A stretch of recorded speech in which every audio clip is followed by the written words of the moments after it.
Menurut kita nggak ngomong subjek. Saya nggak berani menyimpulkan kalau ada sahabat bertikai zaman Nabi Muhammad kemudian menulis, kemudian saya mengatakan sahabat A itu ternyata memiliki perilaku begini.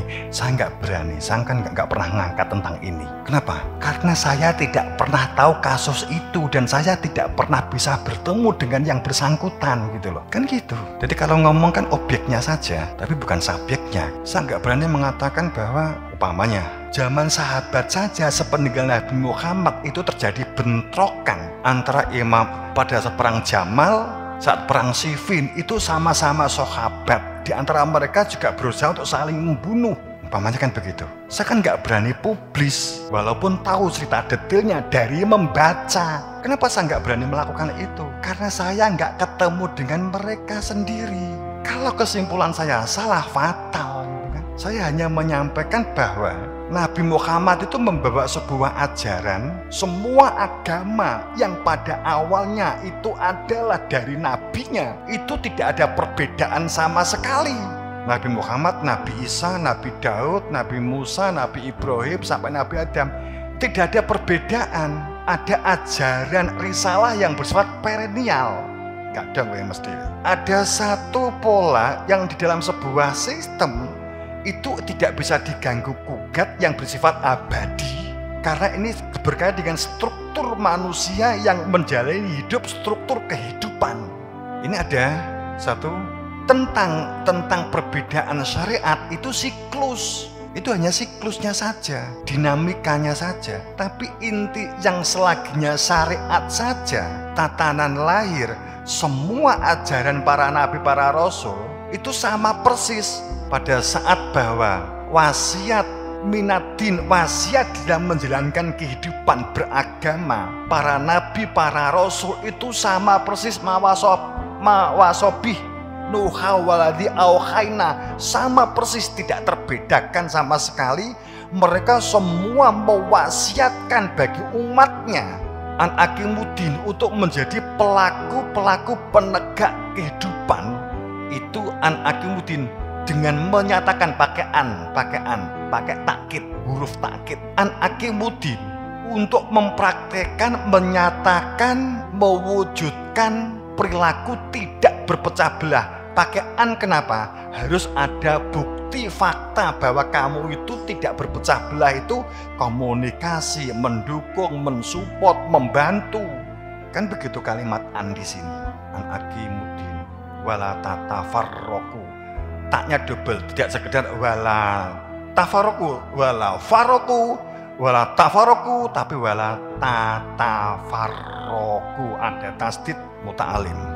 Artinya apa? Pada saat tidak berpecah belah bukan sekedar meneng-menengan, tapi ada sesuatu diskusi yang akan menjadikan kamu itu maju, kamu itu akan bergerak dalam memahami, di dalam menjalankan satu kehidupan yang berkemajuan. Dikatakan semua nabi rasul pasti kan gitu. Itu baru tantangan syariat gitu. Itu mutlak. Jadi kalau saya tekankan begini, bahwa sesungguhnya apa yang diajarkan Nabi Muhammad, apa yang diajarkan Nabi Isa, apa yang diajarkan Nabi Daud, apa yang diajarkan Nabi Harun, apa yang diajarkan Nabi Musa, apa yang diajarkan Nabi Idris, apa yang diajarkan Nabi Adam dan Rasul sebelumnya, saya buka saja, dan Rasul-Rasul sebelum Nabi Adam, karena Adam bukan manusia pertama. Itu kan interpretasinya kita saja. Kalau nanti ada pendengar yang ingin tahu, biar kalau ingin bukti, biar ke Romo, karena semua artefaknya ada di kita. Kemudian pada saat diungkap bahwa, tapi kita kan nggak ngomong masalah ininya, tapi yang kita bicarakan sama gitu loh. Ada perbedaan ya, karena memang nggak ketemu. Tadi yang sudah di depan saya menyampaikan, ada perbedaan itu setelah nggak ketemu intinya. Nabi Muhammad dimusuhi, Nabi Muhammad sedo dan dukung, kan gitu.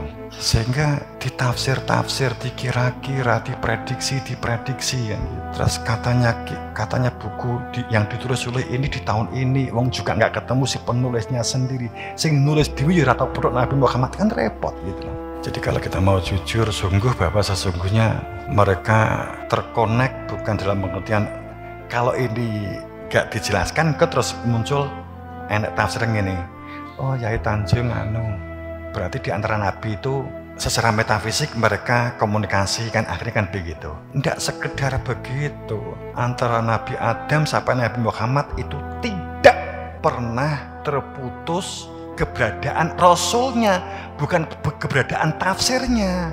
Paham maksud saya? Sehingga kalau dikatakan begini, Nabi Muhammad saat didhawuhi menjadi Rasul, kemudian dia berdakwah kepada umat Jazirah Arab, menyampaikan tentang Islam supaya orang Jazirah Arab masuk Islam. Enggak. Saat itu belum ada istilah Nabi Muhammad membawa Islam. Saat itu begini. Jadi Nabi Muhammad itu saat itu juga difahami sebagai entah Yahudi atau sebagai Kristen, umpamanya kan begitu. Difahami sebagai upama begini. Upamane ya, aku ki jenuh karo istilah Islam sebab agama Islam itu sudah identik. Agama Islam itu sudah identik dengan radikal, dengan ekstrim, dengan olo-oloan, dengan saling membuli. Itu sudah identik, upamanya begitu. Identik. Pokoknya nyebut Islam itu berarti teroris, koruptor, mergo ben dicekel, mesti pejabat dicekel. Langsung astagfirullahaladzim. Ungkapan pertama kali saat dicekel KPK itu astagfirullahaladzim. Saat disidang di nggone pengadilan, kemudian sebagian besar nggawa tasbih, subhanallah, subhanallah, subhanallah, subhanallah, subhanallah, subhanallah, nyuwun supaya dibebaskan dari tuduhan korupsi.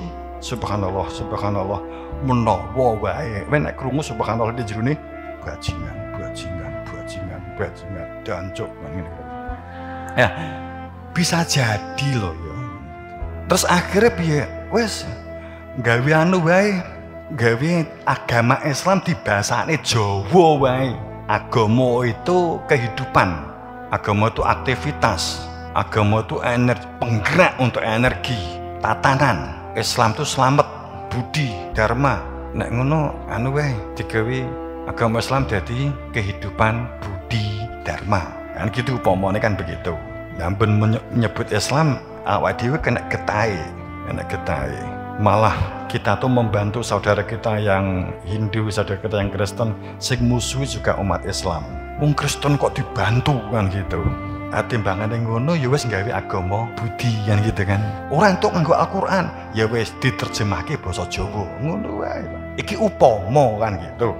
Kemudian dakwah, kemudian saya mengatakan, ayo nek masuk agama budi apa begitu? Enggak. Saat di zaman Nabi Muhammad, saat itu yang banyak Zoroaster, Yahudi, Kristiani, kan gitu. Di antara ini, kayak saiki Kristen, Islam, Hindu, pemene atau Yahudi, kan gitu. Contoh kan begitu. Kemudian Nabi Muhammad mengislamkan Abu Thalib, mengislamkan si Khadijah, apa enggak? Ya mereka memahami Nabi Muhammad itu sebagai Yahudi.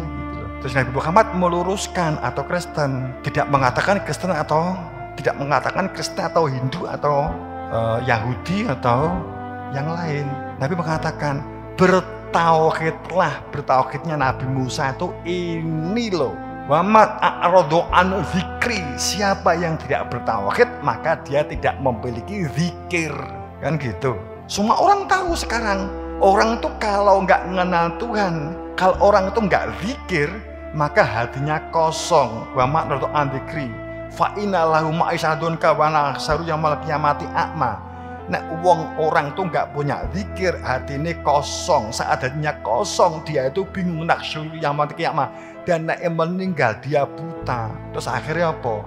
Mergo enek hadis, Quran malah ya, Quran wa man a'radu sapa berpaling dari zikir, berarti tidak mengenal Tuhan. Siapa tidak punya zikir, berarti dia banyak penyakit.